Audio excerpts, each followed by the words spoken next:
हरे finish हो जाएगा उसका, उसको शेयर कर देना, फिर वो पेज पे शेयर हो जाएगा। हरे कृष्णा। ओम अज्ञानतिमिरान्धस्य ज्ञानाञ्जनशलाकया चक्षुरुन्मिलितं येन तस्मै श्रीगुरवे नमः।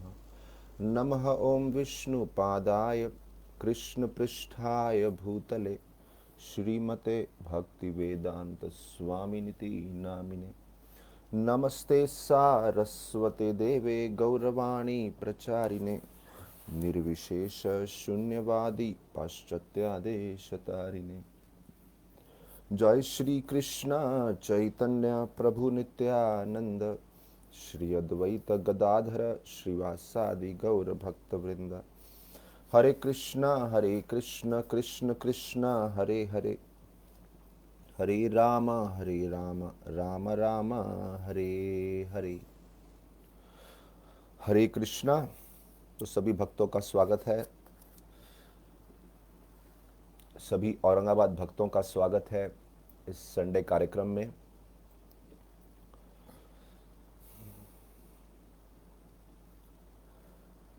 कार्तिक का महीना प्रारंभ हो चुका है, बहुत ही महत्वपूर्ण महीना है।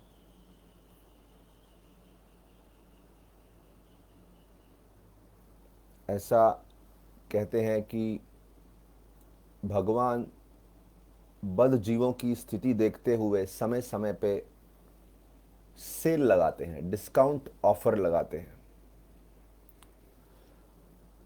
तो जैसे कि हर महीने, या आप बोलते हैं हर दिन, प्रतिदिन जो सबसे उत्तम समय होता है भगवान की भक्ति करने का, वो है ब्रह्म मुहूर्त, सुबह का समय, प्रातः कालीन, सूर्य उदय से पहले का समय।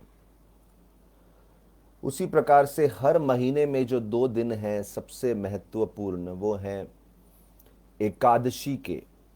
तो एकादशी का दिन होता है जो महीने में 2 बार आता है, दो चंद्र काल के आधार पे जो 11वां दिन होता है, वो दिन बहुत ही महत्वपूर्ण होता है भगवान श्री कृष्ण की कृपा प्राप्ति के लिए।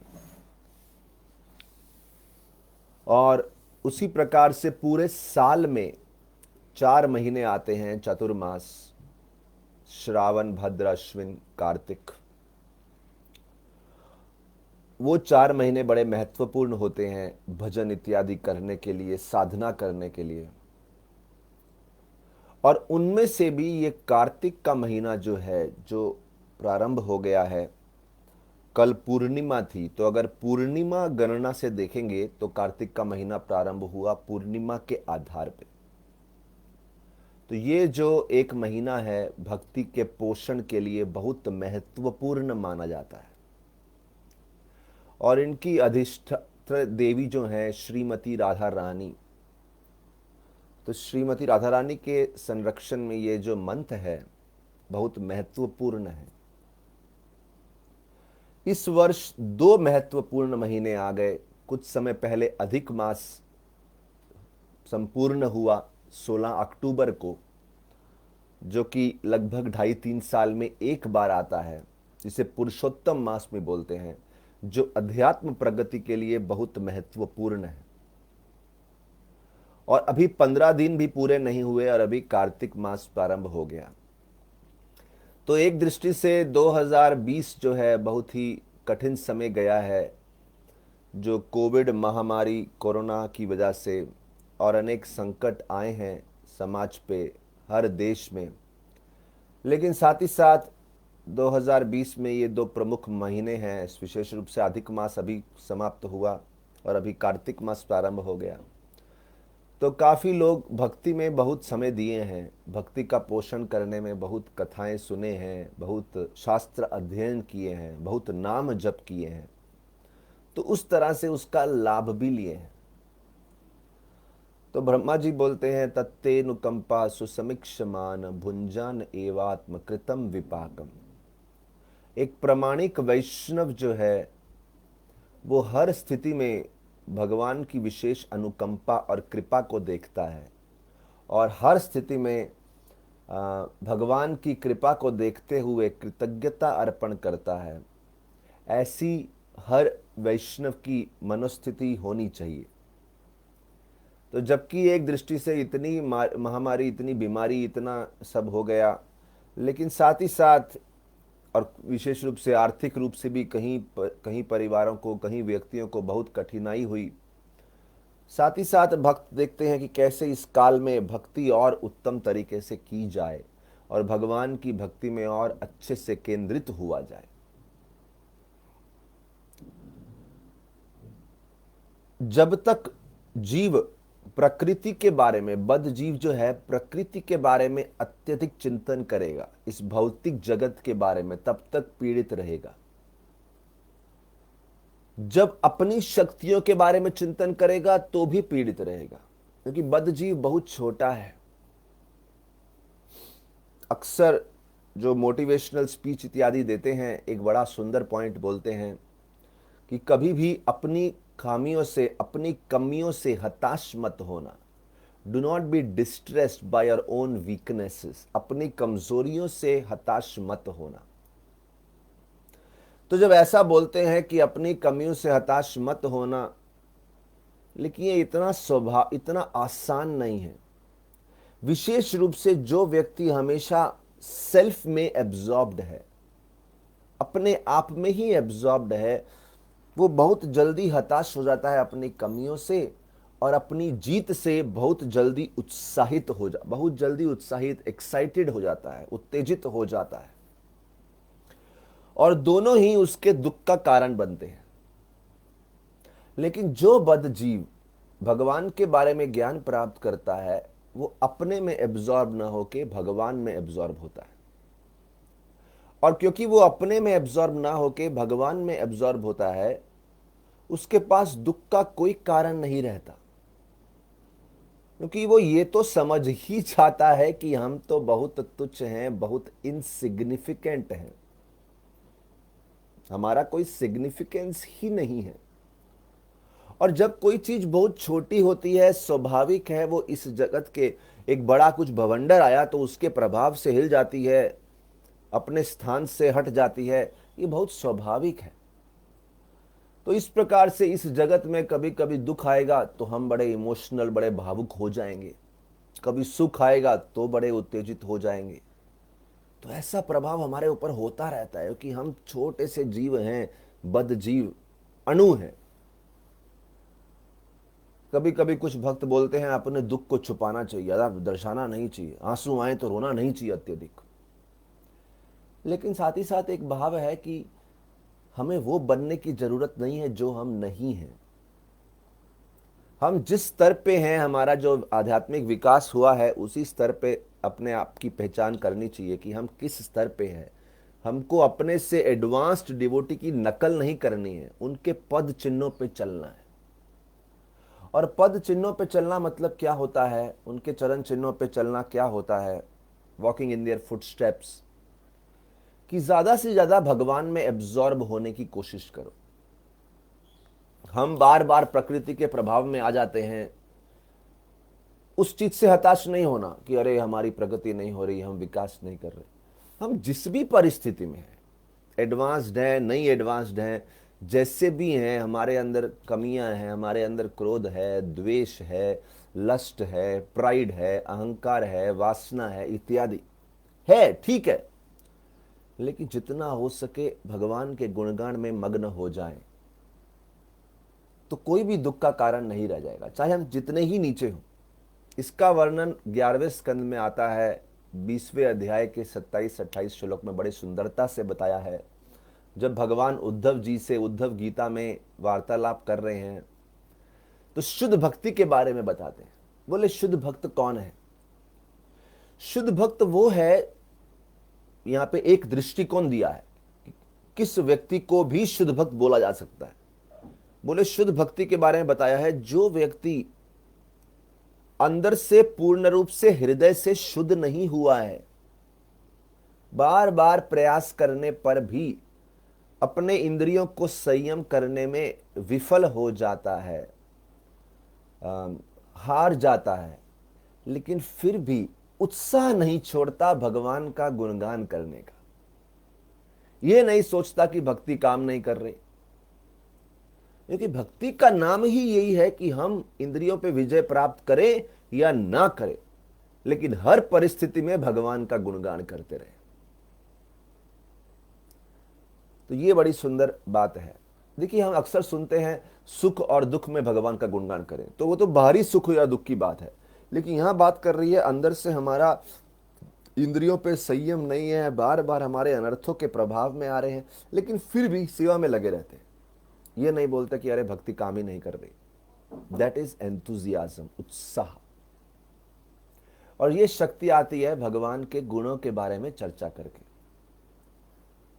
आज विशेष रूप से हम श्रील रूप गोस्वामी के बताए हुए जो 64 गुण हैं भगवान के, उनके बारे में चर्चा करेंगे।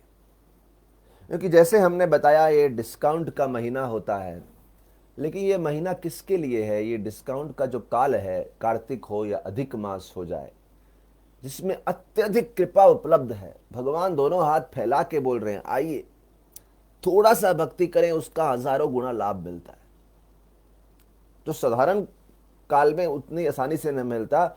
यहां पे हम देखते हैं बहुत आसानी से वो मिलता है। तो ये जो, लेकिन अभी किसी को बोलो कि कार्तिक महीना इतना कृपालु है, इतना दयालु है, वो बोले हमें क्या फर्क पड़ता है। अरे उसी के लिए इस बात का महत्व है जो श्री कृष्ण के साथ संबंध बनाने के लिए आतुर है।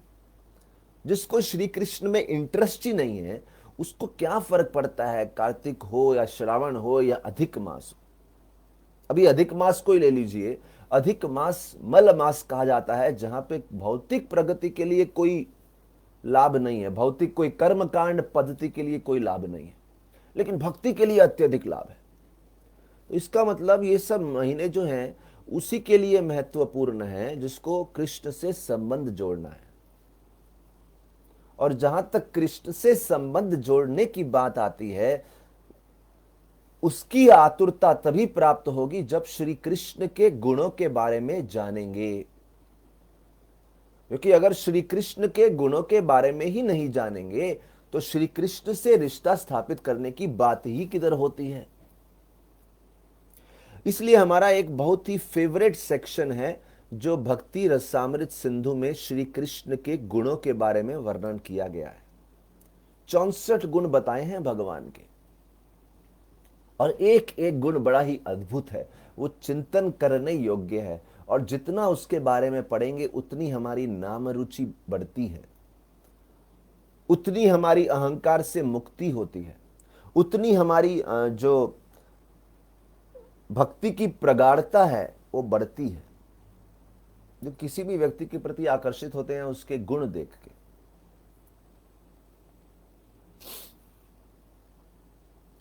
जैसे एक भक्त बता रहे थे कि किसी ने एक मूवी बनाया, और वो मूवी में उसका प्रिंसिपल क्या था कि जो मूवी की हीरोइन है, उन्होंने ये धारण किया कि मैं उस लड़के से विवाह करूंगी जिसने कभी मुझे देखा ना हो, सिर्फ मेरे गुणों से प्रभावित हो, बस देखा ना हो, मतलब उसको शारीरिक आकर्षण नहीं होना चाहिए, सिर्फ गुण सुन के। क्योंकि वो सोच रही थी कि अगर कोई विवाह करेगा मुझे देख के, मेरे सौंदर्य को देख के, तो वो मुझसे विवाह नहीं कर रहा, मेरी सुंदरता से विवाह कर रहा है। अब ये जो भौतिक जगत में ये सिद्धांत दिखाते हैं मूवी के माध्यम से, लेकिन हम देखते हैं भागवत में तो ऐसे कहीं स्टोरीज हैं। जो ब्राह्मण पत्नियां हैं उन्होंने भगवान के बारे में सुना है और सुन के आकर्षित हो गई। जब भगवान के मित्र उन पत्नियों के पास आए और बोले कि भगवान भूखे हैं, कुछ उनके लिए भगवान को भोजन की जरूरत है, तो वो इतने स्वाभाविक उनका आकर्षण था, भागती हुई आई, केवल सुन के आकर्षण था। भगवान की सर्वप्रथम जो उनकी पत्नी हुई रुक्मिणी देवी, जो उनकी रानी हुई, रुक्मिणी देवी का भी आकर्षण बोलती है इसी आधार पे हुआ है। कई साधुओं से, ऋषियों से, नारद मुनि से बड़े अच्छे से सुना है श्री कृष्ण के गुणों के बारे में, और गुणों के बारे में सुन के समझ गए कि अगर कोई विवाह करने योग्य है तो केवल श्री कृष्ण है, केवल गुण सुन के। तो आइए चर्चा करते हैं श्री कृष्ण के गुणों की। रूप गोस्वामी बोलते हैं सबसे पहला गुण क्या है? बोले उनके जो शरीर की सौंदर्यता है, सुंदरता के बारे में, एक एक अंग के बारे में वर्णन करते हैं। वर्णन करना शुरू करते हैं। बोले उनका जो मुखड़ा है वो चंद्रमा के समान है, चंद्रमा के समान सुंदर है। उनकी जो जांघें हैं इतनी स्ट्रांग हैं, मानो एक हाथी के सूंड के समान हो। उनकी जो भुजाएं हैं दो खंभों के समान बलशाली हैं। उनकी जो हथेलियां हैं वो कमल के पंखड़ियों के समान है, कमल के फूल के समान। इस प्रकार से एक एक शरीर के अंग का तुलना करते हैं भौतिक जगत के कई तत्वों के साथ, और फिर खुद ही बड़े ही शर्मिंदगी महसूस करते हैं, सोचते हैं ये कैसा वर्णन कर डाला। लेकिन अगर किसी शरीर के अंग को बल से तुलना करनी हो या किसी शरीर के अंग को सुंदरता से तुलना करनी हो, उनके पास तो केवल भौतिक उदाहरण है और कोई एग्जाम्पल है ही नहीं, तो कैसे समझाएं? इसके अलावा और कोई उदाहरण है ही नहीं उनके पास। तो चंद्रमा से तुलना कर दिया, लेकिन फिर बोलते हैं अरे चंद्रमा तो इतना उस पे दाग है, चंद्रमा से तुलना कैसे कर सकता हूं? तो तुलना करके फिर सोच रहे हैं कोई उचित तरीका है ही नहीं तुलना करने का। भौतिक जगत में किससे कंपेयर करेंगे? कृष्ण को देख के ही समझेगा कि वो कैसे सुंदर है।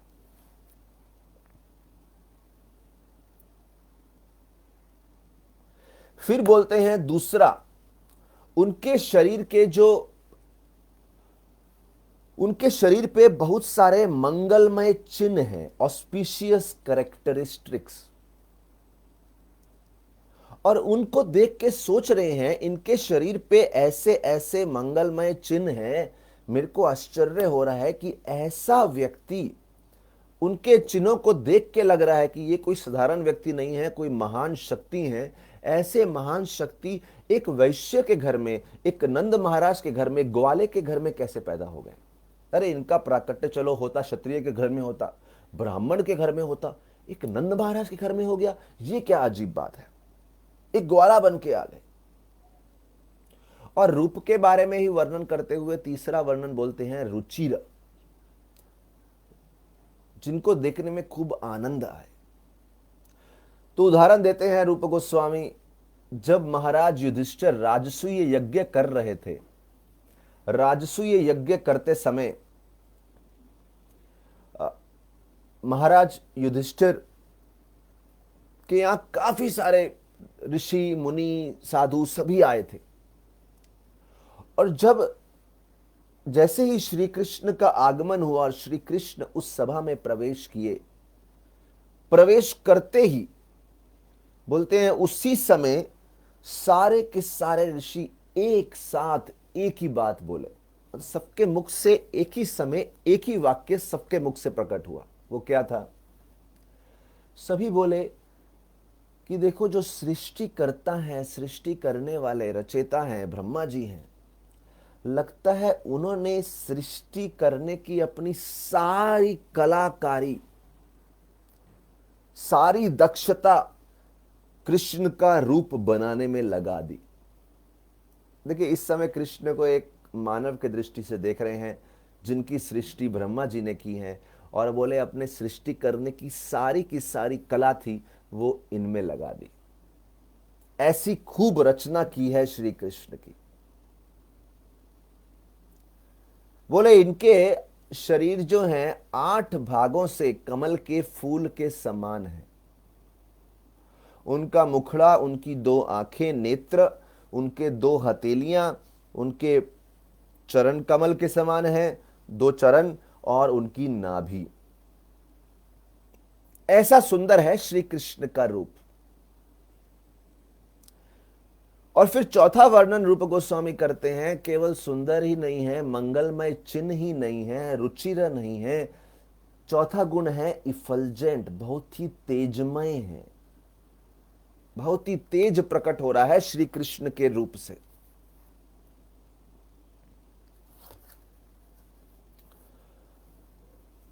श्री कृष्ण ने आभूषण पहने थे, बहुत ही सुंदर मणियों की माला पहनी थी। बोलते हैं एक एक मणि का तेज इतना था कि पूरे के सूर्य का तेज भी उस मणि के तेज के सामने फीका पड़ जाए, ऐसा तेज था एक एक मणि का, जो भगवान के छाती पे विराजमान थे। लेकिन वो सब मणि भी अपने तेज में बहुत फीके पड़ गए श्री कृष्ण के तेज के सामने। ऐसे तेजमय भगवान श्री कृष्ण हैं।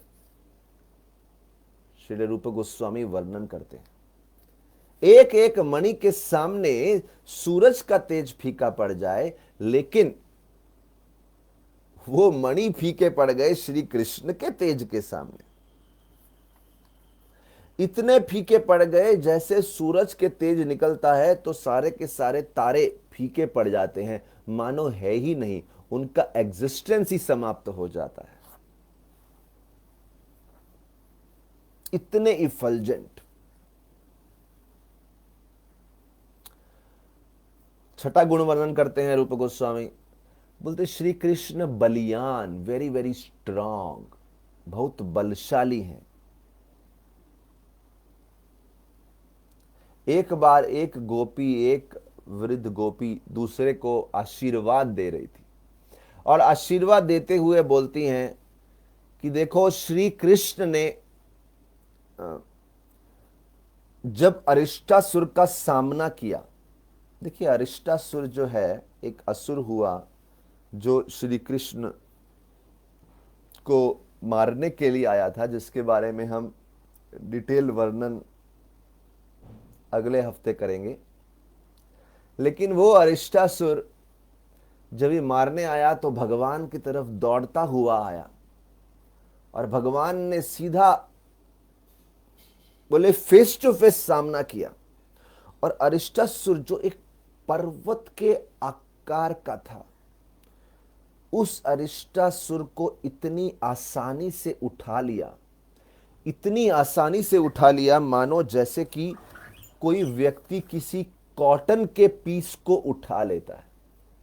तो ये गोपियां बोलती हैं, वो श्री कृष्ण जिन्होंने पर्वत जैसे अरिष्टासुर को एक रुई के समान उठा लिया, मेरा प्रार्थना है कि उनका वो शक्तिशाली बलशाली हाथ हमेशा आपके सर पे आशीर्वाद रूप में रहे और आपकी रक्षा करे।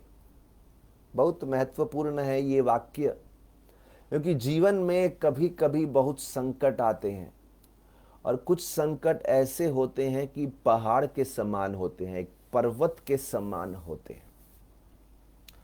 और जब वो संकट पर्वत के समान आते हैं तो लगता है बस अभी तो मैं उसके नीचे कुचला जाऊंगा, पूर्ण रूप से पाउडर बन जाऊंगा, पिस जाऊंगा।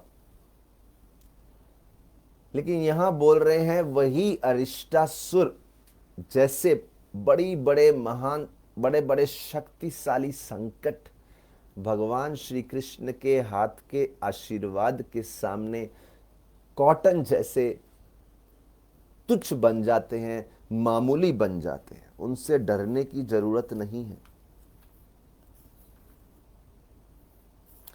ऐसा वर्णन यहां पे किया है उनकी शक्ति के बारे में।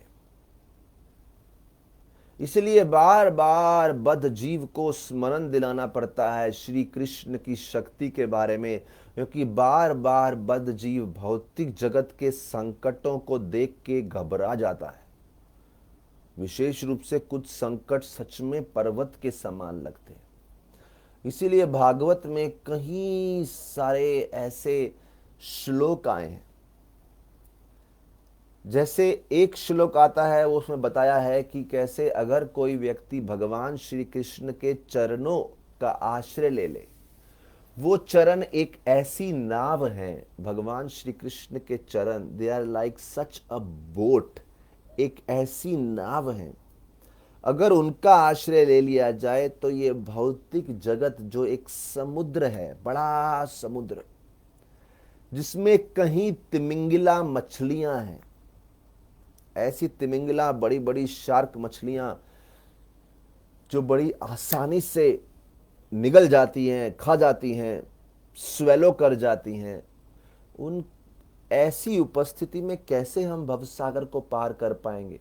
लेकिन अगर किसी ने भगवान के चरण कमलों का आश्रय लिया है तो ये पूरा का पूरा सागर इतना छोटा हो जाएगा, मानो एक गौ खुर के से जो छोटा सा मिट्टी में एक गड्ढा सा बना हो, छोटा सा, उसको आसानी से कोई पार कर जाए। चिंता नहीं होती कि अरे इसके अंदर मछलियां हैं, इसके अंदर ये है, फलाना, अरे इतना छोटा है, आसानी से पार कर लेता है। तो ये श्रद्धा के जो विकास है, जब व्यक्ति बहुत घबरा जाता है भौतिक जगत में पहाड़ जैसी समस्याओं को, इसलिए भगवान के चरणों की तुलना एक छाते से भी की गई है, एक अम्ब्रेला, एक ऐसा अम्ब्रेला जो कठिन से कठिन, जैसे इंद्र ने बरसात की थी गोवर्धन लीला में, ऐसी भयावह वर्षा थी वो। तो कठिन से कठिन समस्याओं की वर्षा से बच के ये छाता हमें आश्रय देता है। और ये ऐसा छाता है, ऊपर से तो हमें संकट से बचाता है, लेकिन इस छाते के अंदर भी एक वर्षा हो रही है, वो है भगवान के प्रेम रूपी अमृत की वर्षा। और ये अमृत की वर्षा हमारे हृदय को ऐसा सांत्वना, ऐसा प्रेम, ऐसा पोषण का अनुभव करा रही है, जैसे छोटा सा बालक अपनी मां के गोद में पूर्ण सुरक्षित अनुभव करता है। जैसे एक व्यक्ति पूरा दुनिया घूमने के बाद थक गया है, कहीं मेहनत करके, प्रयास करके वापिस आके अपने घर में परिवार के संरक्षा में बहुत ही सेफ अनुभव करता है, उसकी सारी थकान चली जाती है। ऐसे भगवान के चरणों के आश्रय में व्यक्ति इतना सेफ अनुभव करता है, अष्टासुर जैसे बड़े बड़े पर्वत जैसी समस्याएं से मुक्त हो जाता है, जो कॉटन के समान हो जाती है। इस बात को व्यक्ति को अच्छे से समझना है। अच्छा, अगला गुण बताते हैं श्री कृष्ण क्या है। बोले श्री कृष्ण एक बहुत अच्छे लिंग्विस्टिक हैं। लिंग्विस्ट क्या बोलते हैं? बोले जो कि अनेक भाषाएं बोल सकते हैं। बोलते हैं श्री कृष्ण अलग अलग देशों की भाषा बोल सकते हैं, विशेष रूप से चाहे वो संस्कृत हो, देव भाषा, चाहे वो व्रज भाषा हो, चाहे वो पशुओं की भाषा हो, सब बोल सकते हैं और सबके हृदय की बात समझ सकते हैं। कभी कभी भक्तों से यह प्रश्न पूछा जाता है कि आप कौन सी भाषा में प्रार्थना करते हैं। कुछ भक्त बोलते हैं हम इंग्लिश में प्रार्थना करते हैं, कुछ बोलते हैं हम हिंदी में प्रार्थना करते हैं, कुछ बोलते हैं कि हम लोग मराठी में प्रार्थना करते हैं। सब लोग अलग अलग तरीके से प्रार्थना करते हैं। तो कृष्ण तो सबकी बात समझ सकते हैं, एवरीवन ही कैन अंडरस्टैंड। इसीलिए एक बार एक गोपी, ब्रज गोपी प्रशंसा कर रही थी श्री कृष्ण की और बोल रही थी ये कृष्ण कैसे बातचीत में कैसे पटु हैं, कैसे एक्सपर्ट हैं, कैसे दक्ष हैं। बोले व्रज गोपियों से भी बड़ी सुंदरता से बात करते हैं, देवलोक के निवासियों से संस्कृत में बात करते हैं, गौ माता से बात करते हैं, भैंसों से भी बात कर लेते हैं, तोतों से भी बात कर लेते हैं, मोर से भी बात कर लेते हैं। कृष्ण कितने एक्सप्रेसिव हैं, कैसे अपने आप को बड़ी अच्छे से एक्सप्रेस करते हैं, क्या चतुराई है श्री कृष्ण की, वो इस बात पे वर्णन कर रहे थे। बड़ी देख के प्रभावित हो गई। अच्छा, अभी देखिए कुछ लोग बोलने में बड़े चतुर होते हैं, लेकिन अगला गुण भी होना चाहिए। अगला गुण क्या है? ट्रुथफुलनेस, सत्यवादी। कुछ लोग बोलने में बड़े चतुर होते हैं, सबको प्रभावित तो करते हैं, लेकिन बोलते हैं ना, ऐसे कभी कभी मजाक में बोलते हैं ये व्यक्ति मीठी छुरी है। बोलता मीठा है, लेकिन या वो बोलते हैं मुंह में राम बगल में छुरी। बोलता मीठा है लेकिन छुरी लेके चलता है, ऐसा भी कभी कभी बोलते हैं मजाक में। लेकिन यहां पे श्री कृष्ण बोल रहे हैं, अगला क्वालिटी है उनका ट्रुथफुलनेस, सत्यवादी। सत्यवादी के बारे में बोला है कि श्री कृष्ण एक बार जो बोलते हैं, पहली बात तो जो श्री कृष्ण बोलते हैं वो सत्य बन जाता है, और दूसरा अगर श्री कृष्ण प्रॉमिस कर दें तो वो प्रॉमिस पूरा करते हैं। जैसे कुंती महारानी, 5 पांडव उनके पुत्र हुए, जो जब ही कुरुक्षेत्र का युद्ध शुरू हुआ तो श्री कृष्ण ने कुंती देवी से बोल दिया। कुंती देवी बहुत चिंतित थी कि क्या कुरुक्षेत्र के युद्ध के बाद मेरे सारे पुत्र वापस आएंगे कि नहीं। श्री कृष्ण ने बोला, मेरा प्रॉमिस है, बाकी कोई वापस आए ना आए, 5 पुत्र वापस आएंगे। प्रॉमिस किया है, वचन दिया है। श्री कृष्ण के गीता में दिए हुए शब्दों को मामूली मत समझना। श्री कृष्ण बोलते हैं, कौन्तेय प्रतिजानीहि न मे भक्त प्रणश्यति। मेरा भक्त कभी नाश नहीं होता उसका, मेरा प्रोटेक्शन है, विशेष नजर है उसके ऊपर। हमको लगेगा श्री कृष्ण हमें भूल चुके हैं, लेकिन विशेष नजर रहती है। जैसे द्वारका लीला में श्री कृष्ण के बारे में बताया है कि उनके 2 भक्त थे मिथिला नगरी में, श्रुतदेव और बहुलाश्व। वहां पे बड़ी सुंदरता से श्री कृष्ण के विग्रह की सेवा करते थे, नाम जप करते थे, भक्ति करते थे, लेकिन किसी कारणवश कभी वो द्वारका में आके श्री कृष्ण से मिल नहीं सकते थे। तो श्री कृष्ण ने सोचा कि मेरे इतने प्रिय भक्त जो इतनी प्रगाढ़ता से मेरी भक्ति कर रहे हैं, उनसे मिलने तो मैं स्वयं जाऊंगा। तो श्री कृष्ण स्वयं सभी ऋषियों को लेके द्वारका गए, और एक बहुत गरीब थे, एक बड़े राजा थे।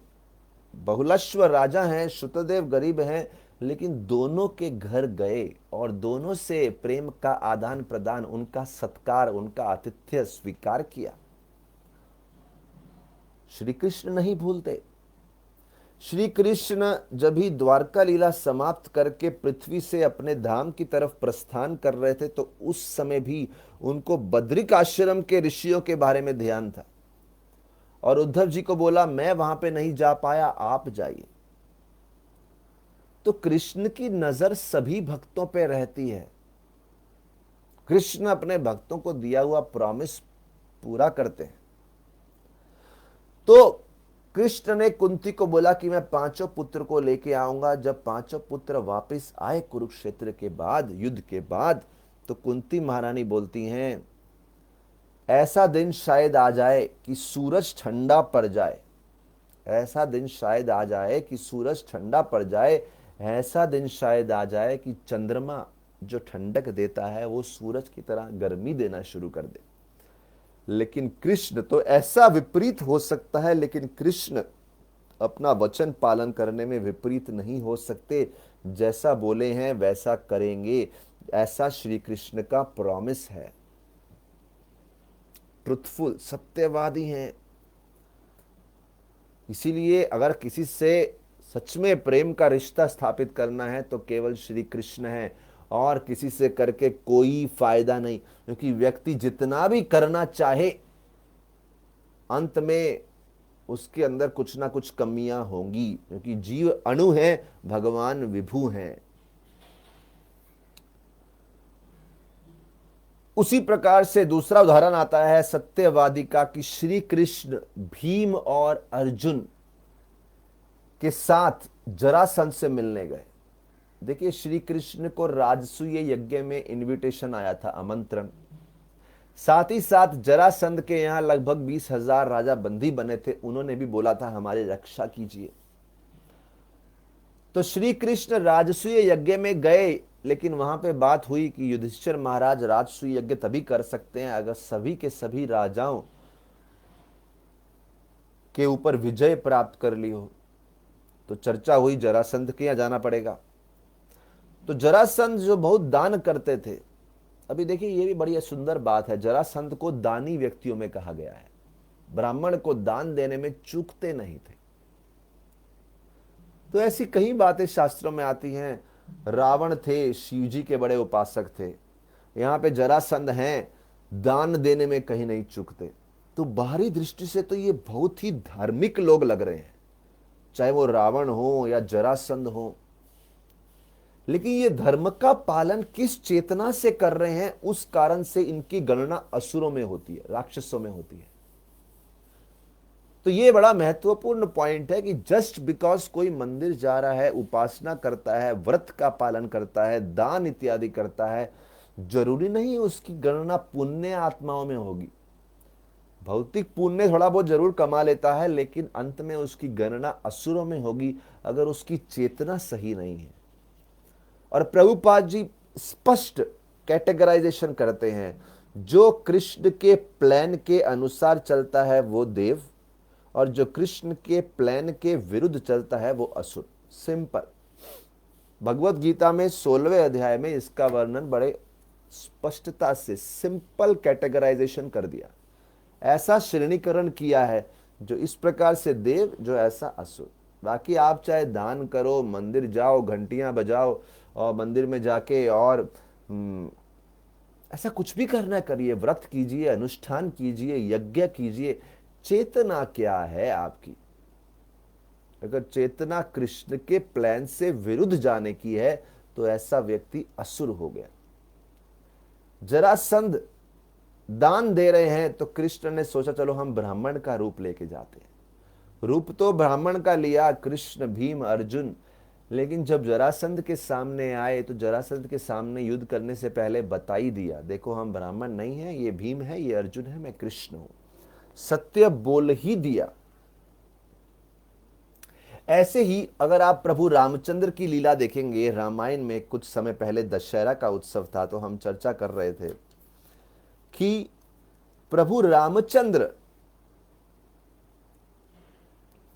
जब भी लंका के पास अपना कैंप लगा के बैठे थे तो रावण ने एक बार कुछ दूत भेजे, जरा देख के तो आओ, गुप्तचर भेजे, जरा वानर सेना के सीक्रेट्स जान के आओ, रहस्य जान के आओ। क्योंकि राम जी के हाथ तो विभीषण लग गए थे, सब गुप्त, सब बातें मालूम चल गई थी, लेकिन उनको चिंता थी रावण को कि वानर सेना में क्या हो रहा है।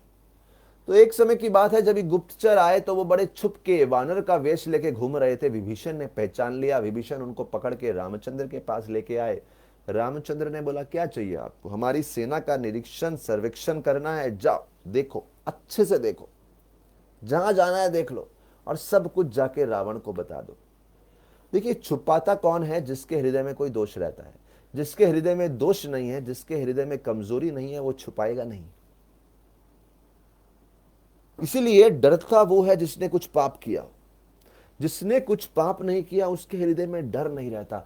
हमारे हृदय में भय क्यों उत्पन्न होता है? जब हम गलतियां करते हैं, हमें मालूम है इन गलतियों का इस दुनिया के लोग शायद उसको नजरअंदाज कर रहे हैं, लेकिन हमारा जो कर्म है हमारे सर पे मंडरा रहा है। इंद्र ने छठे स्कंद में वृत्रासुर को मारा। वृत्रासुर को मारने के बाद उसको मालूम था मुझे पाप लगेगा। विश्वरूप को मारा, जो एक ब्राह्मण थे, इंद्र को मालूम था मुझे पाप लगेगा। जब हम गलती करते हैं तो मालूम है पाप लगेगा, वो भय हमारे पीछे मंडराता रहता है, क्योंकि हमें मालूम है कि वो कर्मा पीछे लगा है हमारे, बुरा कर्म जो किया है उसका प्रभाव होगा। लेकिन जो पूर्ण रूप से निर्मल है उससे कोई डर नहीं। रामचंद्र ने सत्य से बोला, पूरा जाओ स्पष्टता से देख लो कौन है हमारी सेना में, come on see, I am not worried, चिंता नहीं है मुझे। क्योंकि उनकी शक्ति मर्यादा से आ रही थी, धर्म से आ रही थी, उन्हें किसी चीज का डर नहीं था। और ऐसा ही कुरुक्षेत्र में श्री कृष्ण ने पांडवों को बोला, आप डरो मत, कौरव जो भी शर्त रखते हैं रखने दो, अंत में विजय जीत तो आपकी ही होगी। कौरवों ने बड़ी भयानक भयानक शर्तें रखी थी युद्ध में। एक शर्त रखी थी कि अगर ये युद्ध 18 दिन में समाप्त नहीं हुआ तो कौरवों की विजय मानी जाएगी। दूसरा, 5 पांडव में से एक भी मर गया तो कौरवों की विजय मानी जाएगी। और 100 कौरव एक साथ सबके सब अगर नहीं मरे तो पांडवों की विजय नहीं मानी जाएगी। ऐसी कठिन कठिन शर्तें रख दी। पांचों में से एक भी मर गया तो पांडव हार गए, लेकिन कौरवों में से 100 के 100 नहीं मरे तो पांडव की जीत नहीं हुई। कृष्ण ने बोला मान लो, डू नॉट वरी, मैं हूं ना, मान लो। क्योंकि जहां धर्म है, सत्य है, वहां पे तो रक्षा होती ही होती है। अच्छा, ये तो बात आ गई सत्यता की। तो इससे पहले हमने चर्चा किया लिंग्विस्ट, भाषाविद, अनेक भाषा बोल सकते हैं। दूसरा सत्यवादी हैं। इसी संदर्भ में अगला गुण आता है। वो अगला गुण क्या है? फ्लुएंट। फ्लुएंट को संस्कृत में बोला गया है वावदूक। वावदूक फ्लुएंसी से बोलते हैं। क्या मतलब है इसका? बोले कृष्ण वो हैं जो बहुत ही अर्थपूर्ण शब्द, वेरी मीनिंगफुल वर्ड्स बोलते हैं, बहुत ही पोलाइटनेस से। सॉरी।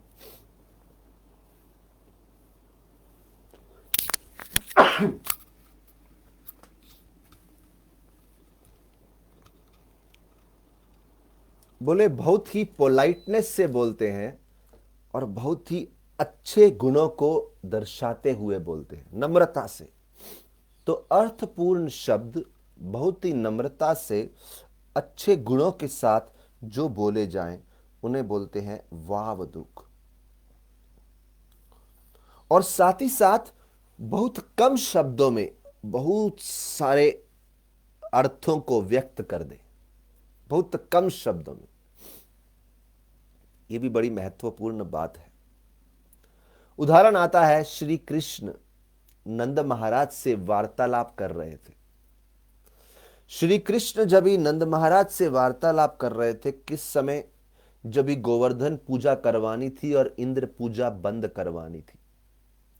इंद्र पूजा बंद करवानी है, गिरिराज्य की पूजा करवानी है, और नंद महाराज से कृष्ण जाके थोड़े ही शब्दों में नंद महाराज को कन्विंस कर डालते हैं। बड़े ही पूर्णता से कन्विंस कर डालते हैं। कोई मुश्किल नहीं था उनके लिए कन्विंस करना। तो उधर एक गोपी सारी बात सुन रही थी। वो इतनी उत्साहित हो गई, इतनी एक्साइटेड हो गई कि वो जाके पूरे गांव को बोलने लगी, अरे मालूम है क्या हुआ, मालूम है क्या हुआ। जब श्री कृष्ण नंद महाराज से बातचीत कर रहे थे, मालूम ऐसा लग रहा था उनके शब्द हमारे कानों में अमृत के समान प्रवाह कर रहे हैं।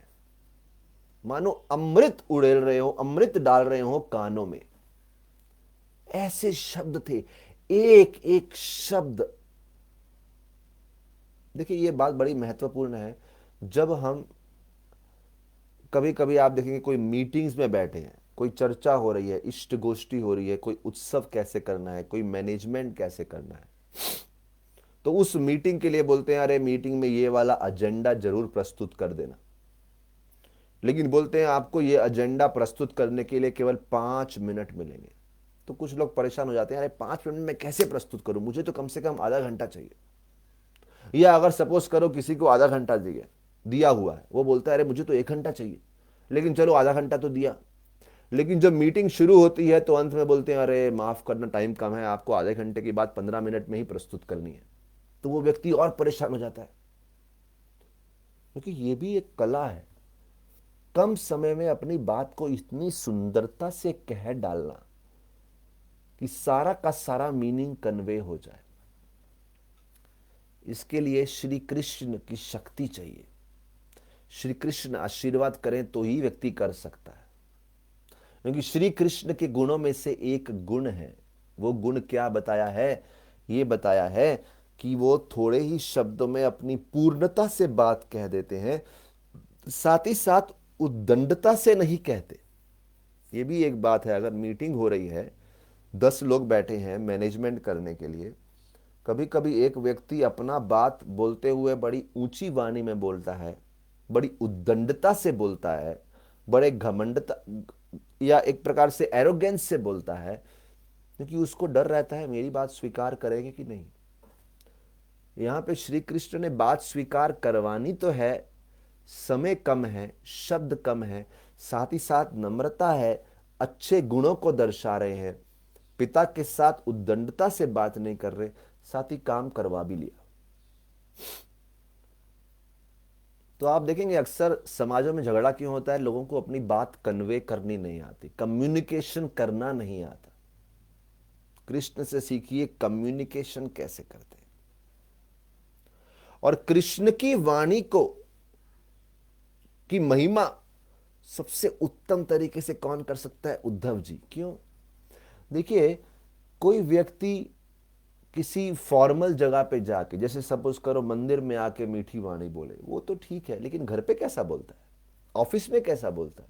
हो सकता है कोई ऑफिस में, कोई दुकान पे अपने बिजनेस में कस्टमर के साथ अच्छा बात करे, लेकिन घर पे अपने पत्नी के साथ, बच्चों के साथ कैसा बात करता है? बच्चे हैं, हो सकता है किसी विशेष मित्र के साथ अच्छा बात करे, अपने माता पिता के साथ कैसे बात करता है? सो पोलाइटनेस एवरीवेयर। अच्छा, अभी उद्धव जी जो हैं वो श्री कृष्ण के ऐसे मित्र हैं, वो हर जगह ही कृष्ण के साथ रहते हैं। तो श्री कृष्ण अगर एक जगह पे मीठा बोलने का ढोंग करे, लेकिन उनकी असलियत दूसरी जगह तो बाहर आ जाएगी। लेकिन उद्धव जी ने तो श्री कृष्ण को हर परिस्थिति में देखा है। उद्धव जी क्या बोलते हैं कृष्ण की वाणी के बारे में? उद्धव जी बोलते हैं कृष्ण की वाणी इतनी आकर्षकमय है, सो अट्रैक्टिव, सो अट्रैक्टिव, सो अट्रैक्टिव, कि ये आपका जो अपोनेंट है, प्रतिद्वंद्वी है, उसके हृदय को भी पूर्ण रूप से परिवर्तित कर दे, उनका हृदय पिघल जाएगा, ऐसी वाणी है। कृष्ण के शब्दों में ऐसा प्रभाव है। और वही नहीं, केवल हृदय को परिवर्तित नहीं करते, साथ ही साथ सभी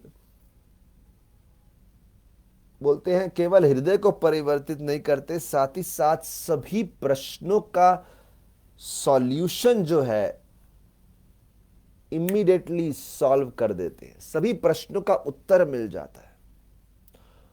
साथ ही साथ उद्धव जी भी बोल रहे हैं, मेरा भी यही अनुभव है, उनके एक एक शब्दों में कहीं अर्थ निकल आते हैं और हृदय को भी बहुत अच्छा लगता है सुनने को। अच्छा, और एक प्रॉब्लम आप देखिए, कुछ लोग छोटा बोलते हैं, कुछ शब्द बोलते हैं, लेकिन बात ही समझ में नहीं आती, वो भी एक चीज है। तो थोड़ा बोलना, बात भी समझ आना, और साथ ही साथ हृदय को अच्छा भी लगना, अमृत जैसा लगना, ऐसी कृष्ण की वाणी है। तो इस प्रकार से कृष्ण की वाणी के बारे में बोला। वावदूक हैं, भाषाविद हैं, और साथ ही साथ बहुत ही प्लीजिंग टॉकर हैं, ट्रुथफुल, सत्यवादी हैं। अच्छा, उसके बाद और साथ ही साथ प्लीजिंग टॉकर का जो बड़ी ही उनकी मीठी वाणी है, उसका एक और बड़ा सुंदर उदाहरण आता है। देखिए, जब भी श्री कृष्ण कालिया के ऊपर नृत्य कर रहे थे, कालिया के फणों के ऊपर नाच रहे थे, क्या सुंदर नाच था वो। लेकिन श्री कृष्ण के बोलते हैं श्री कृष्ण के जो कालिया पे नाच रहे थे, तो श्री कृष्ण के नाचने से कालिया का अहंकार पूर्ण रूप से चूर हो गया। कितनी पीड़ा हुई होगी, सोचिए, जब भगवान नाच रहे हैं, नाच रहे हैं, नाच रहे हैं, कितनी पीड़ा हुई होगी। जब कालिया को पूर्ण रूप से उन्होंने उनके अहंकार को नष्ट कर दिया, उनका जहर नष्ट कर दिया, उसके बाद श्री कृष्ण कालिया से बोलते हैं, मुझे माफ करना, आपको बड़ी पीड़ा दी है, लेकिन क्या करूं, मुझे आपको पीड़ा देनी नहीं थी, लेकिन व्रज की गैयां जो हैं मुझे बहुत प्रिय हैं। अरे, ये गैयां मुझे बहुत प्रिय है, और इन गैयों की खातिर, क्योंकि गाय के शरीर में सभी देवी देवता विराजमान हैं, गैयां देवी देवताओं को भी बहुत प्रिय हैं, इसलिए हमारा कर्तव्य है गैयों की रक्षा करना। तो गैयों की खातिर मुझे ये करना पड़ा, क्योंकि ये गैयां जब आपका ये यमुना का जल पीती थी, इस तालाब का जल पीती थी, तो वो आपका जहर जो था वो उन गैयों को मार रहा था, उनकी रक्षा की खातिर मैंने ये किया, नहीं तो मुझे आपको पीड़ा देने में कोई दिलचस्पी नहीं थी। मेरा ऐसा कोई मोटिव प्रयोजन नहीं था। ये सुन के कालिया का हृदय बिल्कुल द्रवित हो गया कि मुझे इतना मारा और फिर माफी भी मांग रहे हैं। तो इस प्रकार से कृष्ण का व्यक्तित्व बताया है। आगे चलते हैं और बोलते हैं श्री कृष्ण का एक गुण है हाईली लर्नड, बड़े विद्वान हैं, बड़े ज्ञानी हैं। बोले हाईली लर्नड किसको बोलते हैं? उसमें दो गुण होने चाहिए। पहला, हाईली एजुकेटेड होना चाहिए, शास्त्र पढ़े होने चाहिए। जैसे शौनक ऋषि सूत गोस्वामी से बोलते हैं कि हमने आपको अपना वक्ता चुना है श्रीमद् भागवत के लिए, क्योंकि आपके एक गुण है कि आपने कहीं शास्त्र पढ़े हैं, अच्छे से पढ़े हैं। तो हाईली एजुकेटेड होना चाहिए। लेकिन बोलते हैं एक लर्नड पंडित केवल उसको नहीं बोला जाता जो शिक्षित है।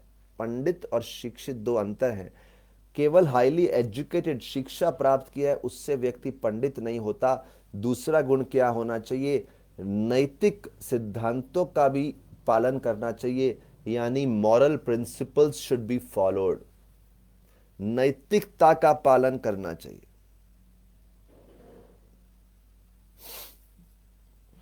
अभी देखिए श्री कृष्ण के बारे में क्या बताया है।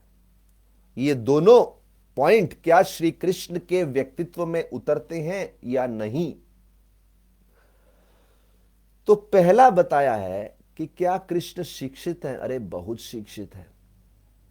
द्वारका लीला, मथुरा लीला में बोलते हैं भगवान श्री कृष्ण को उनके माता पिता वसुदेव और देवकी ने शिक्षा के लिए सांदीपनी मुनि के आश्रम में भेजा। लेकिन सांदीपनी मुनि से श्री कृष्ण ने 64 दिनों में 64 कलाओं को बड़ी जल्दी से सीख लिया। एक एक दिन में एक एक आर्ट सीखते गए। अभी बात यह आती है कि श्री कृष्ण को सांदीपनी मुनि से कुछ सीखने की जरूरत है क्या? लेकिन देखिए, जब श्री कृष्ण नर लीला मानव लीला करते हैं तो एक मानव को कैसे जीना चाहिए वो दर्शाते हैं। देखिए, जब तक श्री कृष्ण वृंदावन में रहे तो ऐसी अति मानवीय लीला करी जिनका हम इमिटेशन नहीं कर सकते, अनुकरण नहीं कर सकते। लेकिन जैसे ही वृंदावन से बाहर आए, मथुरा और द्वारका में ऐसी कहीं लीलाएं की, एक लीडर को, जो नेतृत्व कर रहा है उसको, या एक मनुष्य को किस प्रकार का व्यवहार करना चाहिए, वसुदेव और देवकी जैसे माता पिता के साथ कैसा व्यवहार करना चाहिए, हर किसी को एक टीचर से आदेश लेना चाहिए। इस समय भगवान ये नहीं बोल रहे कि आध्यात्मिक दृष्टि से मैं बड़ा हूं। कभी कभी इस जगत में ऐसा होता है कि हम आध्यात्मिक दृष्टिकोण से किसी से सीनियर हो सकते हैं, लेकिन फिर भी समाज के नीतियों का पालन करते हुए किसी के अंडर काम करना पड़ता है। श्री कृष्ण बोल रहे हैं हिचकिचाना मत। जब तक समाज में रहते हो समाज के नीतियों का पालन कीजिए। व्यक्ति को अपने आध्यात्मिक श्रेष्ठता का घमंड नहीं होना चाहिए। श्री कृष्ण संदीपनी मुनि के आश्रम में जाके ज्ञान प्राप्त करते हैं, समाज के रीति रिवाजों का पालन करते हैं। श्रील हरिदास ठाकुर जगन्नाथपुरी में रहते थे और जगन्नाथपुरी में रहते हुए श्रील हरिदास ठाकुर, जो कि नामाचार्य की पदवी प्राप्त की, जो प्रतिदिन 192 माला जप करते, मिनिमम 3 लाख नाम जप करते, इतना उनका वर्णन है हरिदास ठाकुर का। लेकिन वो श्री हरिदास ठाकुर कभी ये नहीं बोले कि मुझे जगन्नाथ मंदिर में प्रवेश करो, क्योंकि हरिदास ठाकुर जिस जाति में, जिस परिवार में जन्म लिए थे, उनके लिए जगन्नाथ मंदिर में प्रवेश वर्जित था। वो कभी अधिकार नहीं जमाए, वो समाज के रीति रिवाज जो भी नियम है उनका पालन किए। और यही परिस्थिति सनातन और रूप गोस्वामी की थी। और ये तीनों महाप्रभु के बहुत ही विशेष अनुयायी पार्षद हुए, बहुत ही प्रिय पार्षद हुए। तो यहां पे देख रहे हैं अपनी आध्यात्मिक श्रेष्ठता का अधिकार नहीं जमा रहे। श्री कृष्ण सांदीपनी मुनि से प्रेम से, नम्रता से ज्ञान प्राप्त करते हैं। अच्छा, अभी वर्णन ऐसा हुआ है कि ब्रह्मा जी ब्रह्मा जी और सभी परंपरा के लोग एक बादल की तरह हैं, और वो बादल वर्षा करते हैं, ज्ञान की बरसात होती है परंपरा के द्वारा सांदीपनी मुनि नामक पर्वत पे। सांदीपनी मुनि की तुलना पर्वत से की गई है, ब्रह्मा जी और परंपरा के आचार्यों की तुलना बादल और वर्षा से की गई है। जब परंपरा ज्ञान को बरसाती है सांदीपनी मुनि के नामक पर्वत के ऊपर, और पर्वत से कहीं नदियां बहती हैं, वो नदियां उन ज्ञान की तरह हैं जो नदियां आगे जाके समुद्र में मिल जाती हैं, और ये नदियां समुद्र में मिलती हैं। समुद्र कौन है? श्री कृष्ण है। श्री कृष्ण समुद्र हैं। समुद्र से पानी खींच के बादल बनते हैं, यानी ब्रह्मा जी और अनेक आचार्य वो ज्ञान बरसाते हैं पर्वत के ऊपर, यानी सांदीपनी मुनि। पर्वत से नदियां बनती हैं ज्ञान की, जो समुद्र में जाती हैं। तो ये 64 नदियां जो ज्ञान की बनी, 64 कलाएं, वो श्री कृष्ण जो कि समुद्र के रूप में बताए गए हैं, उनमें जाके मिल गई। तो ये साइकिल से समझ रहा है, जल समुद्र से आया था, समुद्र में गया। ज्ञान कृष्ण से आया था, कृष्ण से ब्रह्मा जी परंपरा होते हुए सांदीपनी मुनि होते हुए वापस कृष्ण में गया। ऐसा मत समझना कि संदीपनी मुनि कुछ नया सिखा रहे हैं कृष्ण को, कृष्ण का ही कृष्ण को लौटा रहे हैं। बोलो श्री कृष्ण भगवान की जय। सुपंडित, इसीलिए बोलते हैं पंडित, वेरी एजुकेटेड। अभी एजुकेशन के बारे में ही एक और बात आती है बड़ी सुंदर। वो क्या आती है? सिद्ध, जो सिद्ध लोक के निवासी हैं। अभी देखिए, हर जगह के लोग अपने दृष्टिकोण से देखते हैं। अगर एक सोने का व्यापारी है तो मंदिर आएगा और कहीं पे सोने से श्रृंगार हुआ है, उसकी नजर वहां पे जाएगी। अगर एक लकड़ी का व्यापारी है और मंदिर में कोई अच्छी क्वालिटी की लकड़ी लगी है, वो आएगा, उसकी नजर लकड़ी पे रहेगी, अरे ये कैसा लकड़ी है। कोई मूर्तियों का व्यापारी है तो उसकी नजर भगवान के मूर्ति पे जाएगी। कोई वस्त्रों का व्यापारी है तो उसकी नजर भगवान के सुंदर जो ड्रेस है उसके ऊपर जाएगी। तो जैसा जैसा जिसका जो बैकग्राउंड है, उसकी नजर वहां पे जाएगी। जो किताबों का व्यापारी है उसकी ग्रंथों पे नजर जाएगी। अभी ये सिद्धलोक के जो निवासी हैं, वो हर किसी को सिद्धियों के दृष्टिकोण से देखते हैं, किसमें क्या सिद्धि है। सिद्धि यानी दक्षता, कोई विशेष एक्सपर्टीज। जब भी वो श्री कृष्ण को देखते हैं तो बोलते हैं क्या सिद्धि है भाई, इस व्यक्ति की सिद्धियां क्या है। जब वो देखते हैं श्री कृष्ण सांदीपनी मुनि के आश्रम में विराजमान हैं और सांदीपनी मुनि के सामने एक शिष्य के रूप में बैठे हैं, बोलते हैं वो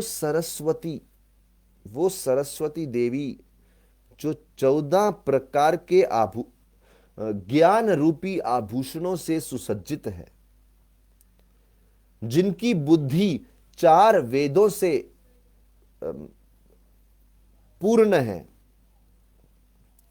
वो सरस्वती श्री कृष्ण के बिल्कुल समीप उनकी सेवा में तत्पर है। और वो सरस्वती जो 6 प्रकार के ज्ञान में से सुसज्जित है, वो श्री कृष्ण की सेवा में तत्पर है। अभी देखिए, इस सिद्धलोक के निवासी एक सिद्धि प्राप्त करने की कोशिश कर रहे हैं कि कैसे ज्यादा से ज्यादा ज्ञान प्राप्त किया जाए। देखिए, जो जिसको पांडित्य में रुचि होती है, वो सोचता है मैं बहुत सारे श्लोक रट लूं, श्लोक को अलग अलग तरीके से गाऊं, अलग अलग मीटर में गाऊं।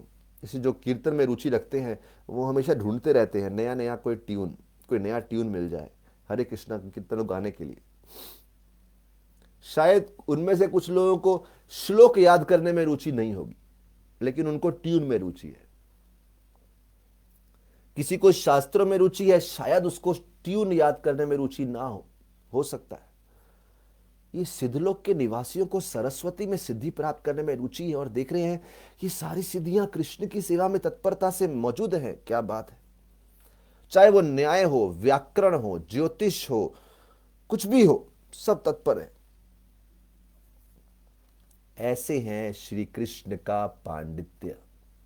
लेकिन पांडित्य के साथ साथ नैतिकता भी है, मॉरल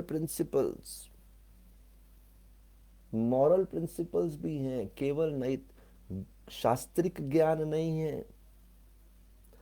नैतिकता कैसी है? बोले भक्त और अभक्त में भेदभाव, पक्षपात नहीं करते। जो जैसा आदान प्रदान चाहेगा वैसा भगवान देते हैं। कोई भगवान से दूर होना चाहता है, ठीक है जाओ, दूर जाओ। कोई भगवान के नजदीक आना चाहता है, आ जाओ, चाहे वो कैसी भी दूषित स्थिति से आया हो। उनका सिंपल फॉर्मूला है, जैसी आपकी इच्छा वैसा मैं रेसिप्रोकेट करूंगा। ये यथा माम प्रपद्यन्ते तांस तथैव भजाम्यहम् हम।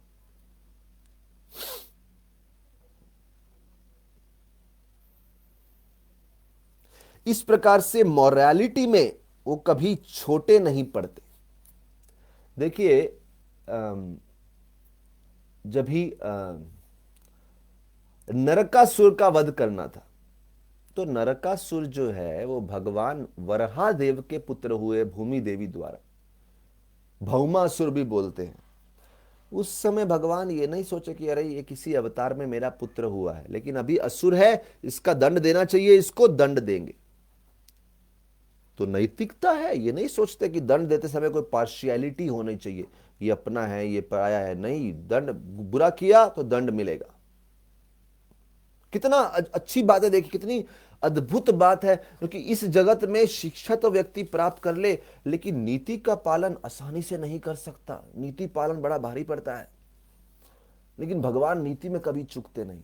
रामचंद्र को देख लीजिए, राज धर्म के लिए पत्नी धर्म सीता को त्याग दिया, सीता को वन में भेज दिया, चूकते नहीं है नीति पालन में। ऐसे हैं श्री कृष्ण और श्री राम। बोलिए श्री कृष्ण भगवान की जय। अभी ये कथा में ना तो आपका वीडियो दिखता है, ना तो आप कुछ बोलते हैं, तो जब भी मैं बोलूं श्री कृष्ण भगवान की जय, आप कुछ चैट में लिख सकते हैं श्री कृष्ण भगवान की जय। समझेगा तो सही, आप लोग सुन रहे हैं।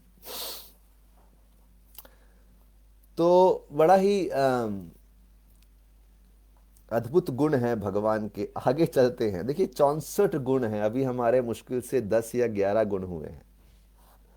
12वां गुण क्या है कि भगवान हाईली इंटेलिजेंट, बहुत बुद्धिमान है, वेरी वेरी इंटेलिजेंट।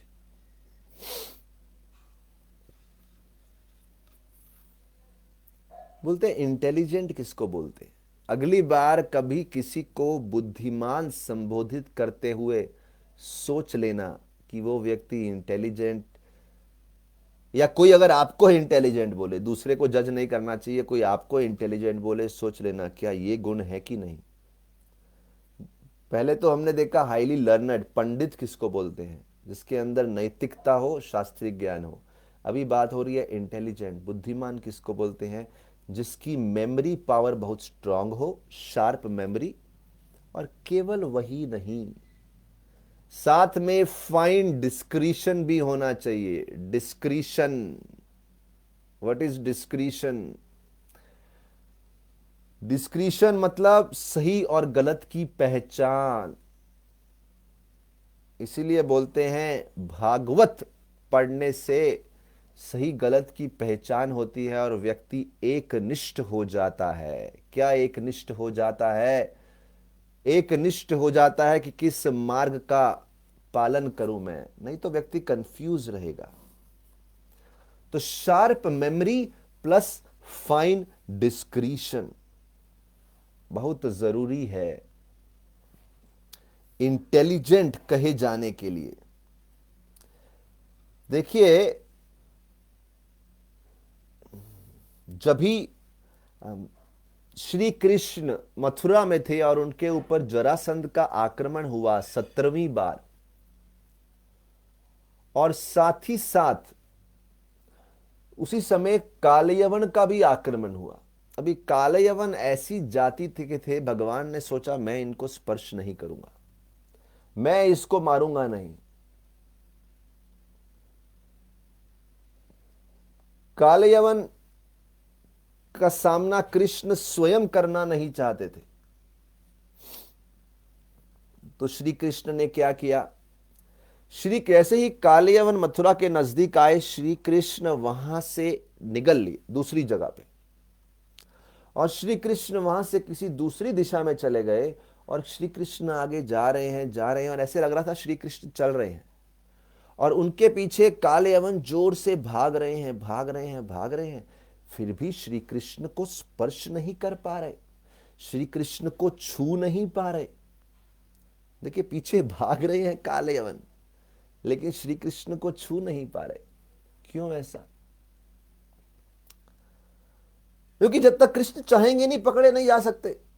कार्तिक में एक विशेष लीला है, दामोदर लीला, जो कि इस बात को इंगित करती है कि जब भगवान चाहे तो बड़ी आसानी से बंध जाते हैं, लेकिन भगवान नहीं चाहे तो नहीं बंध सकते। तो वही बात यहां पे आ रही है, काल यवन भाग रहे हैं। श्री कृष्ण एक गुफा में प्रवेश कर गए और कहीं तो आगे चले गए। रास्ते में एक व्यक्ति सोया हुआ था, मुचकुंद।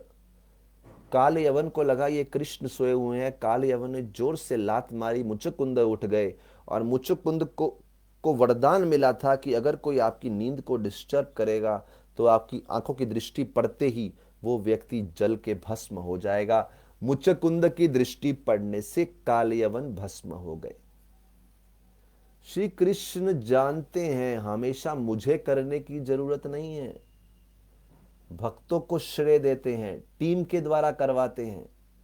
इसे बोलते हैं फाइन डिस्क्रीशन। कभी कभी बोलते हैं मैनेजमेंट में व्यक्ति को दूसरों को एम्पावर करना आना चाहिए। ठीक है, सब काम हम नहीं करेंगे, आप भी करिए, आप भी करिए, आप भी करिए। श्री कृष्ण देखते हैं हर काम मेरे हाथ डालने योग्य नहीं है।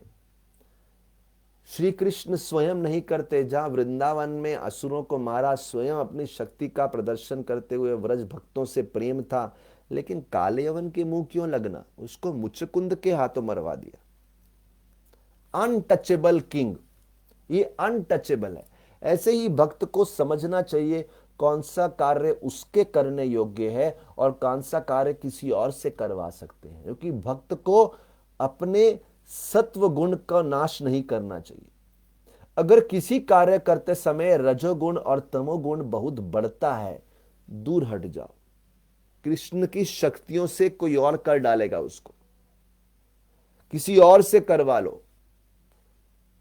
आउटसोर्स कर दो, लेकिन ऐसे कार्य में मत प्रवेश करो जो आपके सत्वगुण को नष्ट करता है। अभी कोई बोलेगा लेकिन अर्जुन तो कुरुक्षेत्र के युद्ध में प्रवेश किए। कुरुक्षेत्र का युद्ध अर्जुन के रजोगुण के प्रभाव से नहीं हो रहा था। कुरुक्षेत्र का युद्ध भगवान की इच्छा थी। भगवान और गुरु की इच्छा होगी तो व्यक्ति किसी भी कार्य में प्रवेश करेगा, लेकिन अपनी इच्छा के लिए, अपनी संतुष्टि के लिए व्यक्ति उस कार्य में प्रवेश नहीं करेगा जहां उसके सात्विक गुण को नष्ट हो जाए, सात्विक गुण में कमी हो जाए, उस चीज में प्रवेश नहीं करता व्यक्ति। Highly intelligent. उसके बाद अगला गुण बताया है जीनियस। जीनियस, जीनियस यानी भगवान किसी भी बात को नया नया तत्व लेके खंडन कर सकते हैं, दैट इज जीनियस। और फिर बोलते हैं आर्टिस्टिक। आर्टिस्टिक यानी जो नए नए तरीके से अपने आप को ड्रेसिंग कर सकते हैं, उनको बोलते हैं विदग्ध, आर्टिस्टिक। राधा रानी गोपियों से बोलती हैं, अरे कृष्ण को देखो, गाते बहुत सुंदर है, नृत्य बहुत सुंदर करते हैं, हंसी मजाक करें तो बहुत सुंदर करते हैं, वंशी वादन करें तो बहुत सुंदर करते हैं। कल एक भक्त बता रहे थे कि वंशी वादन, श्री कृष्ण जब लेफ्ट साइड अपना सर को लेफ्ट साइड मोड़ के बंसी बजाते हैं तो गोपियों के लिए, अपने शीश को राइट साइड करते हैं तो गोप कुमार और व्रज। बोले जब लेफ्ट साइड करके वंशी बजाते हैं तो वो वंशी का बजाने का स्टाइल ऐसा है कि केवल गोपियों को सुनाई देता है और किसी को सुनाई नहीं देता। जब ये राइट साइड करते हैं तो केवल उनके मित्रों को सुनाई देता है और किसी को सुनाई नहीं देता। जब ऊपर करके वंशी बजाते हैं तो केवल देवताओं को सुनाई देता है। जब नीचे देख के वंशी बजाते हैं तो केवल पशु पक्षियों को सुनाई देता है।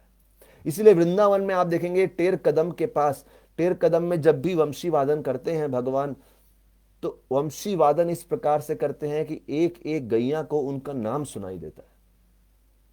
यहां तक बोलते हैं जब टेर कदम पे वंशी बजाते हैं तो भगवान की लाखों गैया वहां पे आ जाती हैं, लेकिन कुछ गैया फिर भी नहीं आती।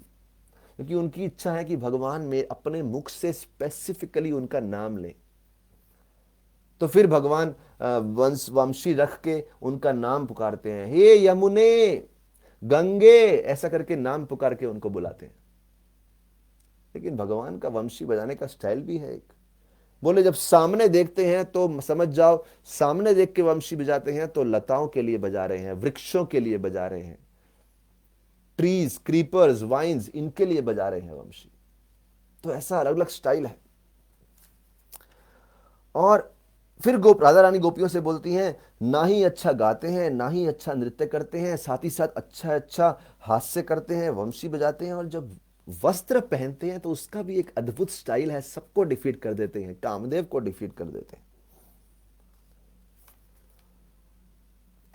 ऐसे विदग्ध प्रेमी हैं भगवान श्री कृष्ण। और फिर वो बोलते हैं एक गुण, आखिरी गुण का वर्णन जो मैं आज करना चाहूंगा वो है ग्रेटफुल, कृतज्ञ। कृतज्ञता का वर्णन करना चाहेंगे कि भगवान को कृतज्ञ क्यों बोला गया है। बोले भगवान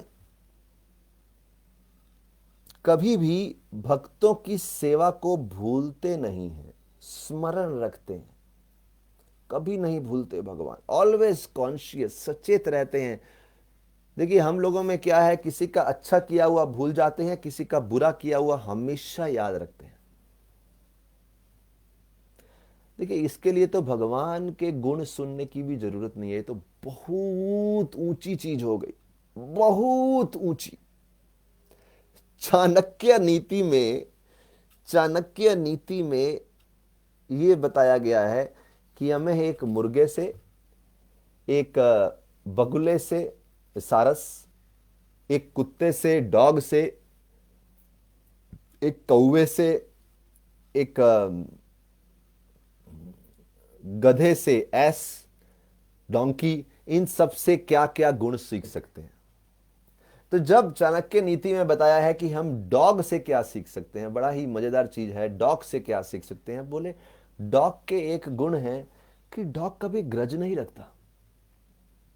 बोले अगर आज आपने डॉग को मारा, कल सुबह फिर से बुलाया, प्रेम दिया, वो आ जाएगा फटाफट। वो याद नहीं रखता कल मेरे साथ बुरा हुआ, फलाना बुरा हुआ, फलाना बुरा हुआ, डॉग कभी सोचता नहीं है। उसी प्रकार से बोल रहे हैं कि जब भी एक तो डॉग कभी सोचता नहीं है, ग्रज नहीं रखता। बोले कभी आपने डॉग को देखा है कि एक गाड़ी में लेके जा रहे हैं और हमेशा कुत्ता जो है कार की खिड़की से सर निकाल के उसकी हवा का आनंद लेता है। गाड़ी में बैठा हुआ ड्राइवर, गाड़ी में बैठा हुआ व्यक्ति जो ड्राइवर सीट पे है, या गाड़ी का मालिक है, या गाड़ी के बैठा हुआ जो परिवार है, मित्र हैं, वो सब सोच रहे हैं हम वहां जाएंगे, जहां भी जा रहे हैं उसका आनंद लेंगे। कहीं पार्टी में जा रहे हैं, कहीं खेलने जा रहे हैं, या बिजनेस में जा रहे हैं तो उसकी चिंता है, नौकरी जा रहे हैं उसकी चिंता है। तो ये मनुष्य की प्रॉब्लम है, भविष्य के बारे में सोचेगा, अतीत के बारे में सोचेगा, वर्तमान के बारे में नहीं सोचेगा। लेकिन कुत्ते को देखो गाड़ी के बाहर सर निकाल के वर्तमान का आनंद ले रहा है। तो चाणक्य पंडित अपने कुत्तों की शिक्षाओं में बोलते हैं, ये थोड़ा उसका एक्सटेंशन है, सारी बातें चाणक्य नीति से नहीं ली गई, लेकिन बोलते हैं पशु से आप सीख सकते हैं, कुत्ते से, एक डॉग से सीख सकते हैं, वो वर्तमान का आनंद लेता है। वो ज्यादा चिंतित, सर पे हैवी नहीं लेता, अरे भविष्य में क्या होगा, क्या होगा, क्या होगा, अतीत में क्या हुआ, अरे कल किसी से लड़ाई हुई भूल गया वहीं पे। भविष्य में क्या होगा प्लानिंग करना है, मनुष्य का ये अच्छा गुण है, लेकिन अत्यधिक वो बात सर पे हावी नहीं हो जाना चाहिए। One should live in the present. Dog का क्या है, डॉग इंजॉयज द जर्नी, सफर का आनंद लेता है। ऐसे ही हमें भी जीवन के सफर का आनंद लेना है, लक्ष्य के बारे में अत्यधिक चिंतित नहीं होना है। और कभी कभी भक्त लोग चिंतित हो जाते हैं, हम भगवत धाम जाएंगे नहीं जाएंगे, जाएंगे नहीं जाएंगे। अरे जाएंगे नहीं जाएंगे छोड़ो, अभी तो भक्ति करो अच्छे से, तो अभी से भगवत धाम बन गया ना, अभी से हमको लगेगा वैकुंठ में है। लिव इन द प्रेजेंट, भक्तों के संग में एंजॉय करो। So this is beautiful. तो हमारी प्रॉब्लम क्या है, किसी ने बुरा किया उसको भूलते नहीं है, किसी ने अच्छा किया फट से भूल जाते हैं। कृष्ण का गुण दिया है, अच्छा हाँ, कृष्ण का गुण है ग्रेटफुल। भगवान को क्या जरूरत है ग्रेटफुल होने की, हम ग्रेटफुल। अच्छा कभी कभी हम याद रखते हैं किसी का अच्छा किया हुआ, क्यों, क्योंकि मालूम है याद नहीं रखेंगे तो कल को वो व्यक्ति नाराज हो जाएगा, कल को उसकी जरूरत पड़ गई तो कभी कभी हम किसी की प्रशंसा करते रहते हैं, उसको मक्खनबाजी करते रहते हैं, फ्लैटरिंग करते रहते हैं, मालूम है कल को इसकी जरूरत पड़ जाए।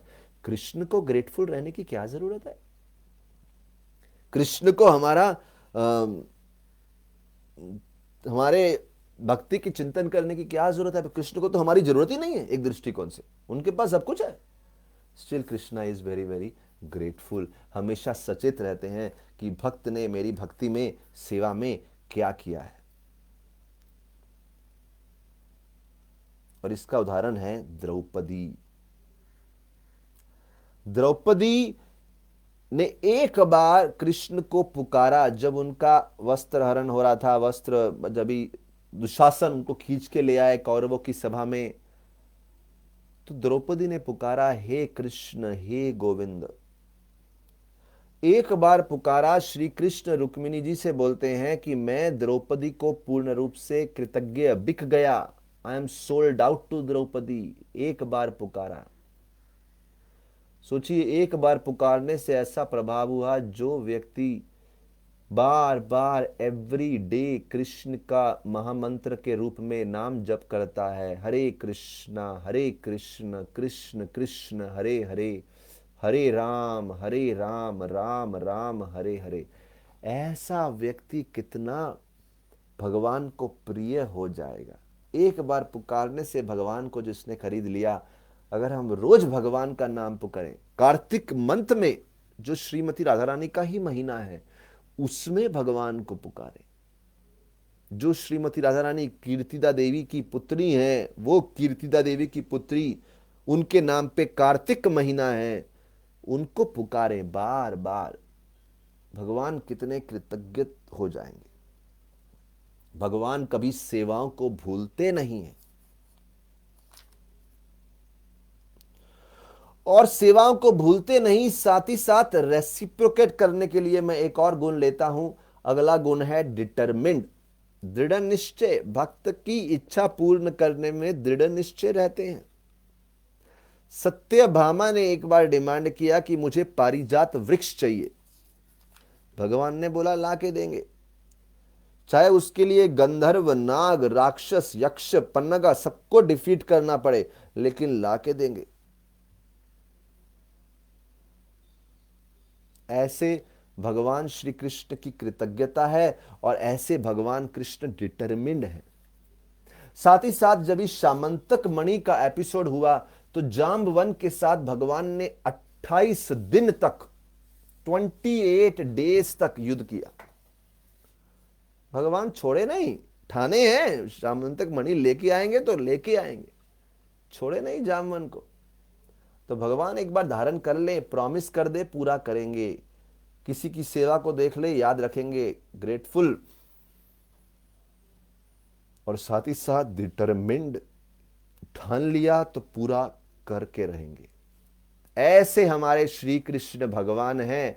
ऐसे श्री भगवान को मेरा बारंबार प्रणाम है। ऐसे श्री घनश्याम को मेरा बारंबार प्रणाम है। ऐसे लीला धाम को मेरा बारंबार प्रणाम है।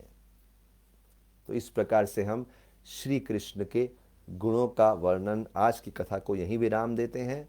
बाद में कभी बाकी के गुणों पे चर्चा करेंगे। आप सबका बहुत बहुत धन्यवाद। अभी यहाँ पे कुछ प्रश्न उत्तर तो शायद नहीं कर पाएंगे हम, but thank you very much, बहुत बहुत धन्यवाद।